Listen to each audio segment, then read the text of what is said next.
అభిమానులకు, ఆత్మీయులకు, పెద్దలు, పూజ్యులు, గౌరవనీయులు శ్రీ పుంజాల శివశంకర్ గారి 95వ జన్మదినోత్సవ సందర్భంగా శుభాకాంక్షలు తెలుపుతూ మా పూర్వక ధన్యవాదాలు. మన సంఘానికి, మన కమ్యూనిటీకి ఎంతో ఎంతో సంబంధం ఉంది, చాలా దగ్గరి అన్యోన్య సంబంధం ఉంది.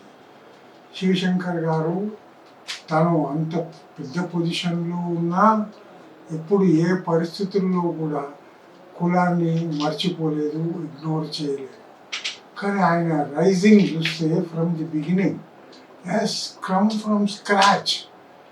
11 మంది పిల్లలు ఉన్న ఫ్యామిలీలో తండ్రి హయ్యర్ ఎడ్యుకేషన్ ఇప్పియలేను అన్నప్పుడు ఎడ్యుకేషన్ మీద ఇంట్రెస్ట్తో తన అన్నతో కూడి 1945లోనే ఈ లెఫ్ట్ ఫర్ అమృత్సర్లో ఆయన ఇంటర్మీడియట్ చేశాడు. ఇక్కడ 10th పాస్ అయిన తర్వాత ఇంటర్మీడియట్ చేసి డిగ్రీలో జాయిన్ అయ్యి ఇంగ్లీష్ లిటరేచర్లో BA ఆనర్స్లో డిస్టింక్షన్స్లో పాస్ అయ్యాడు. ఆయన ధైర్యాన్ని కోల్పోక అక్కడ తన ఎడ్యుకేషన్ కంటిన్యూ చేసి అగైన్ ఈ came back to Hyderabad.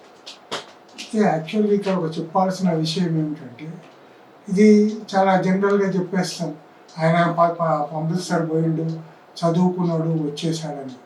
But in Amritsar he has faced lots of problems. ఎన్నో కష్టాలు పడ్డాడు, ఎన్నో పనులు చేశాడు, కానీ ఆత్మాభిమానాన్ని చంపుకోలే.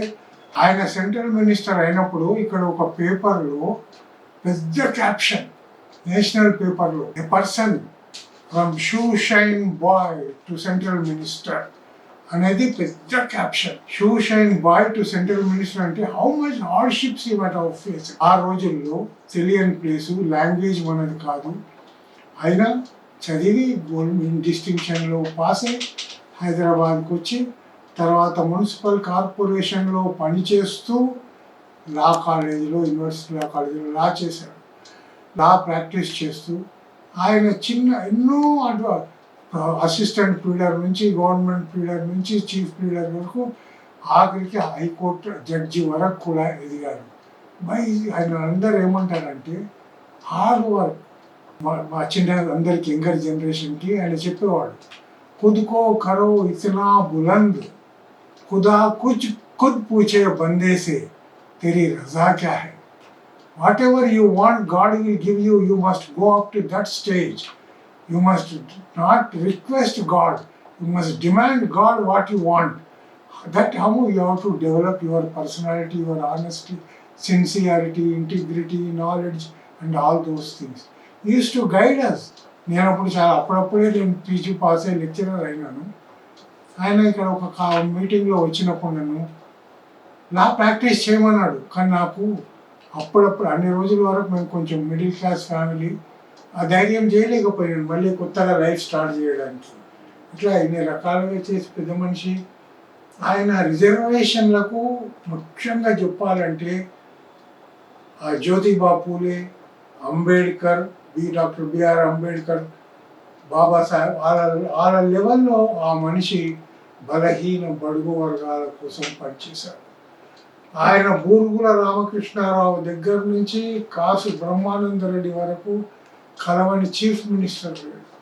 ఆయన ఎన్నో కేసులు ఎన్నో చేపించిన, గవర్నమెంట్తోని యాక్ట్లు చేపించిన, కోర్టు కొట్టివేస్తా పోయింది.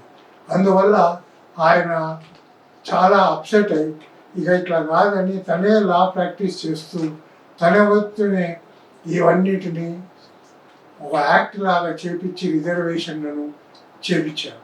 అందువల్ల ఆయన ఇవాళ బ్యాక్వర్డ్ క్లాసెస్ మనం అనుభవిస్తున్న ఈ రిజర్వేషన్లకు అన్నిటికీ ఆయన్నే ఆర్జ్యుడు.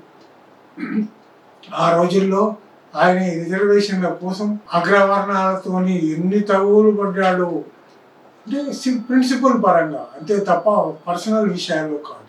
ప్రిన్సిపల్స్గా ఆయన చేసి ఆయన మనకు చెప్పొచ్చు. జ్యోతిబా పూలే గురించి బ్యాక్వర్డ్ క్లాసెస్ అలాంటి స్టూడెంట్స్కు ఇంట్రడ్యూస్ చేసింది ఆయనే. నిజంగా చెప్పాలంటే ఆయన చెప్పాడు, నాయన మీరంతా జ్యోతిబా పూలే గురించి చదవండి, ఆయన లైఫ్ హిస్టరీ చదవండి, ఆయన సాక్రిఫైజే చదవండి. బలహీన బడుగు వర్గాలు ఎటువంటి అపహాస్యం పాలవుతున్నాయి, వీటన్నిటినీ జాగ్రత్తగా గమనించి ఇక ముందు ఇటువంటివి కాకుండా చూడాలని అందరూ కలిసికట్టుగా ఉండి బలహీన బడుగు వర్గాలకు రాజ్యాధికారం వచ్చేలాగా చేయాలి.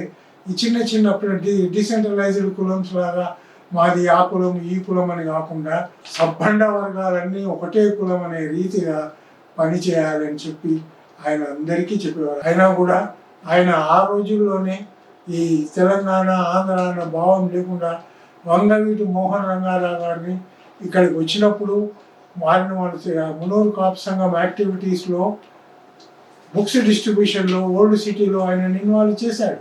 ఆయన చీఫ్ గెస్ట్గా తీసుకుపోయినాం. అలాగే సికింద్రాబాద్ కాపు సంఘంలో కూడా ఆయన 11 లక్షలు నిజామాబాద్ నుంచి హరిదాస్ ఫ్యామిలీ నుంచి తెప్పించి వారికి 11 లక్షల రూపాయలు ఇప్పించి ఆ సంఘాన్ని అంతా ఇంప్రూవ్ చేశారు.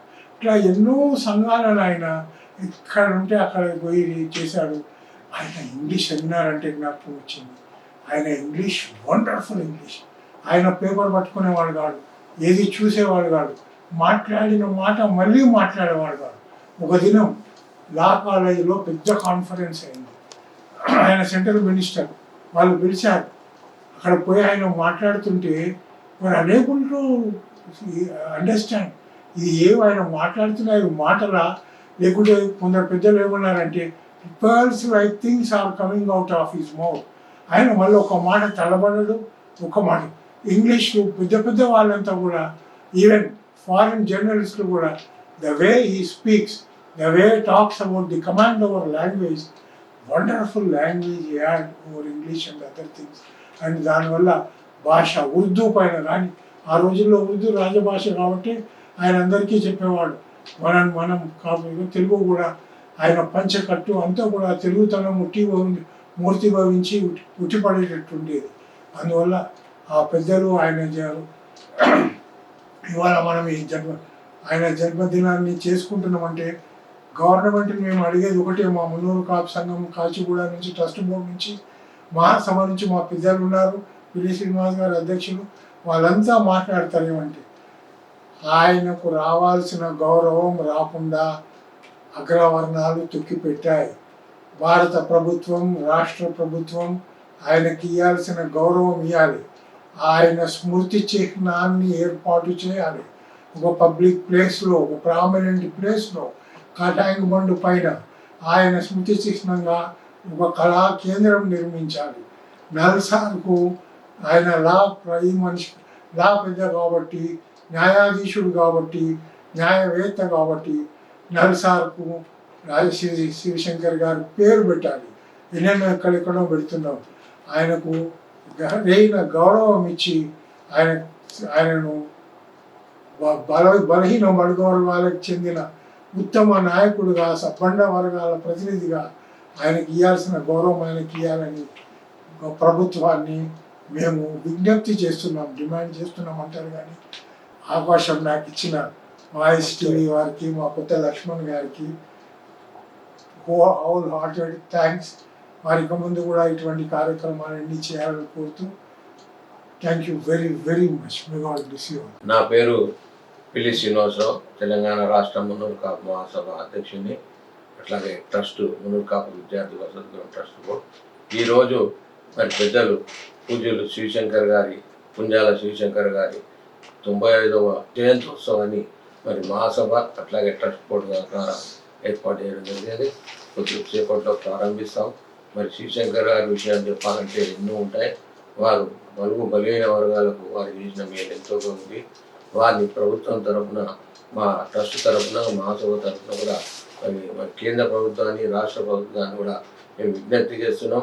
వారి శిలాన్ని నరిగొడ్డిన ట్యాంక్ బండ్ మీద వారి శిలాన్ని ఏర్పాటు చేయవలసిందిగా కోరుకుంటూ, మరి శివశంకర్ గారు ఎంతో కష్టపడి పేద కుటుంబం నుంచి వచ్చి కూడా మరి విద్యాభ్యాసం చేసి హైకోర్టు న్యాయవాదిగా, అట్లాగే మరి కేంద్ర మంత్రిగా, మరి దివంగత ఇందిరాగాంధీ గారి పీరియడ్లో సెకండ్ మంత్రివర్గంలో సెకండ్గా మొదటించి, అట్లాగే రాజీవ్ గాంధీ గారి న్యాయంలో కూడా వారు సెకండ్గా ఉంటూ మరి వారికి ఎంతో చేదోడు వారి సలహాదారుడుగా ఇందిరాగాంధీ గారు ఉంటుంటూ మరి శివశంకర్ గారు ఈరోజు మా మునూరు కాపు ముద్దు బిడ్డ వారి క్రీడ బలిగిన వారి ఆశాజ్యోతి వారి జయంతి ఉత్సవాన్ని చేసుకోవడం ఎంతో మాకు సహజంగా సంతోషంగా ఉంది.